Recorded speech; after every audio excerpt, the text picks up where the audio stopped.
Assalamualaikum warahmatullahi wabarakatuh. Semangat pagi teman-teman. Semoga teman-teman di sana selalu dalam keadaan sehat dan bahagia.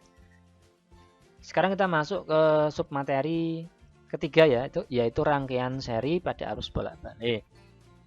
Apa yang akan kita pelajari pada submateri ini? Kita akan belajar tentang rangkaian seri resistor, induktor, juga kapasitor. Ada berapa kombinasi rangkaian seri dalam materi ini? Ada 4, yaitu antara resistor dan induktor atau RL.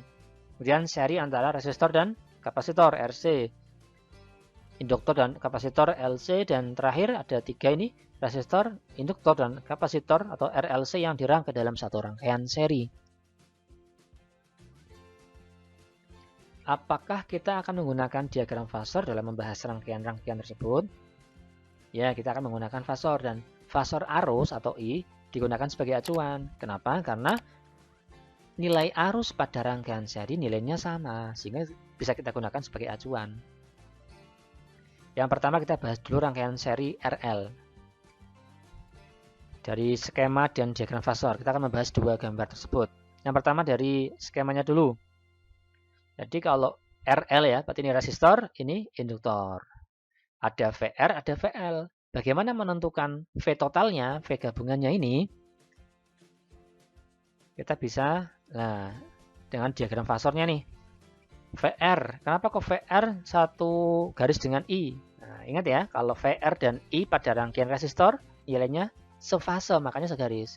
Kalau VL dan I gimana? Ya, VL itu mendahului I ya, sebesar 90 derajat, makanya I-nya ke sini, maka VL-nya ke atas. Setelah ada VL, ada VR. Menentukan V totalnya gimana? Nah, kita kalau di vektornya kita garis ini, tarik garis bantu, inilah V-nya ya. Ini untuk menentukan arahnya ke sana. Nah, kalau besarnya dengan cara Pythagoras seperti ini. Nah, VR kuadrat tambah VL kuadrat. V sendiri kan I kali R ya, kalau VR. Kalau VL berarti I kali XL. I-nya dikeluarin nih. I dikalikan akar R kuadrat tambah L kuadrat. V sama dengan I. Lah, R kuadrat tambah L kuadrat yang diangkat inilah sama dengan nilai dari impedansi ya. Z-nya di sini. Jadi kalau rangkaian seri RL, impedansinya adalah akar R kuadrat tambah L kuadrat. Itu adalah rangkaian seri R dan L. Yang kedua kita akan membahas rangkaian seri RC. Seperti apa pembahasannya? Kita awali dari skema rangkaiannya dulu. Ini kalau RC berarti ini resistor, ini kapasitor ya. Ada VC dan VR.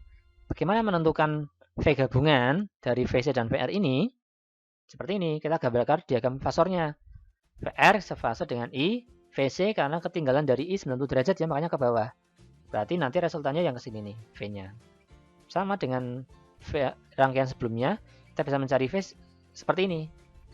Ya, di mana impedansi pada rangkaian ini adalah akar R kuadrat plus XC kuadrat. Tuh.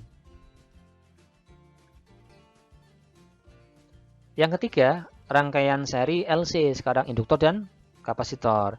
Skemanya seperti apa? Seperti ini. Nah, berarti ini induktornya, ini kapasitornya ya, dihubungkan dengan sumber tegangan bolak-balik.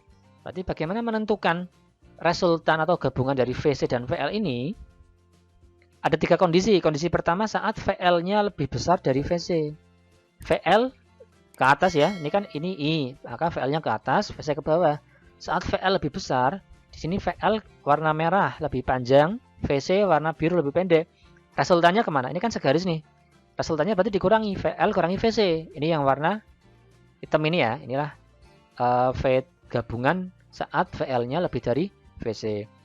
Kondisi kedua saat VL-nya kurang dari VC. Maka resultannya ini V-nya ke bawah ya. VC-nya lebih unggul, lebih panjang kan? Kurangkan VL. Inilah resultannya V. VC kurangi VL. Yang ketiga di mana VL-nya sama dengan VC, maka V-nya sama dengan 0. Karena kan sama panjang tuh, resultannya berarti 0. V-nya sama dengan 0. Kita masuk ke pembahasan yang terakhir yaitu rangkaian seri RLC. Inilah skemanya nih. R diserikan dengan L, diserikan dengan C atau kapasitor. Maka akan ada VR, VL, dan VC di rangkaian ini. Bagaimana menentukan tegangan totalnya? Nah, inilah kondisi pertama ketika VL-nya lebih dari VC. Ada 3 V berarti ya, VR ke sana nih, kita warna kuning ini. Sefase dengan I, VL ke atas, VC ke bawah, di mana VL-nya lebih dari VC. Kita cari resultannya dulu antara VL dan VC. Karena lebih panjang VL, maka dikurangkan VL kurangi VC. Inilah yang warna hitam ya. Nah, setelah nyari ini, kita nyari resultan dengan VR. VR-nya ke sini, resultan VL VC ke sini, maka totalnya adalah ke sana nih ya, yang V ini ya. Nah, ini V totalnya. Tuh. Kemudian kondisi ketika VL kurang dari VC. Jadi totalnya ke sini nih. VR-nya ke sini, resultan antara VL dan VC ke bawah. Maka resultannya ke sini nih, V. Gitu. Kita bisa juga menentukan V dengan persamaan juga. V sama dengan VR kuadrat, akar dari VR kuadrat, ditambah akar dari VC min VL kuadrat juga. Ini juga sama tadi, seperti itu. Terus yang ketiga, kondisi yang ketiga adalah ketika VL-nya sama dengan VC. Seperti apa? Seperti ini. VL dan VC kan saling menyediakan 0 kan nilainya. Berarti V totalnya tinggal ini, VR-nya. Nah, berarti V sama dengan VR-nya tuh. Kita bisa mencari V total I kali dengan impedansinya. Bagaimana menentukan impedansi? Ada 2. Ketika kondisinya VL-nya lebih dari VC, maka kita bisa menggunakan persamaan ini nih. Z-nya itu sama dengan akar R kuadrat tambah XL min XC kuadrat. Kalau ternyata yang lebih besar adalah VC-nya, maka pakai ini nih. Z sama dengan akar R kuadrat tambah XC min XL kuadrat. Kalau bingung, intinya yang lebih besar antara XL dan SC itu yang ditulis duluan. Yang bisa mengurangkan akan hasilnya positif gitu. Dalam bab ini juga kita kenal istilah yang namanya frekuensi resonansi. Apa sih sebenarnya frekuensi resonansi itu? Jadi frekuensi resonansi terjadi pada rangkaian seri di mana tegangan induktor sama dengan tegangan pada kapasitor. VL sama dengan VC ya. Karena VL itu I kali XL, VC I kali XC ya. I-nya kan sama pada rangkaian seri, coret aja tuh. Tinggal XL sama dengan XC. XL bisa diuraikan menjadi omega kali L, sedangkan XC dapat diuraikan menjadi 1 per omega kali C. Omega kuadrat sama dengan 1 per LC ya jadinya. Berarti omega sama dengan akar 1 per LC. Omeganya kita uraikan, jadi 2πf nih. Ya, kita bisa mencari nilai F, berarti frekuensi resonansinya adalah 1 per 2π akar 1 per L kali C. Bagaimanakah menghitung daya pada rangkaian arus bolak-balik ini? Kita bisa menggunakan persamaan ini P atau daya ya, sama dengan I efektif kalikan V efektif kalikan cos theta. Satuan dari daya adalah watt. Kita masuk ke submateri yang terakhir yaitu listrikasi dalam kehidupan sehari-hari. Bagaimana cara mentransmisikan daya listrik dari pembangkit listrik ke pemukiman penduduk? Ada 2 cara atau 2 langkah. Cara yang pertama adalah dengan mengalirkan arus listrik yang besar. Kalau mengalirkan arus listrik yang besar, maka kita butuh kabel yang penampangnya besar dan juga panjang kan. Nah, konsekuensinya akan ada daya hilang yang besar juga.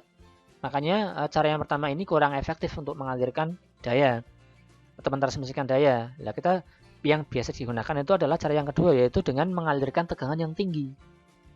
Kalau tegangannya tinggi, maka arusnya akan rendah, sehingga tidak membutuhkan kabel yang terlalu besar, walaupun juga panjang ya. Sehingga daya yang hilang pun relatif lebih kecil dibandingkan yang cara pertama. Lalu untuk menaikkan tegangan kita gunakan transformator. Kalau menaikkan step up ya, kalau menurunkan itu step down. Kita akan menggunakan transformator ketika mentransmisikan daya listrik dengan tegangan yang tinggi. Bagaimana alur kita bisa memanfaatkan jaringan listrik? Kita berlangganan dulu dengan jaringan listrik ya. Kemudian setelah berlangganan, mendaftar, maka kita melakukan pemasangan, instalasi, pasang lampu, kabel, dan lain sebagainya. Yang ketiga, kita memasang meteran listrik agar kita tahu berapa daya yang telah kita konsumsi.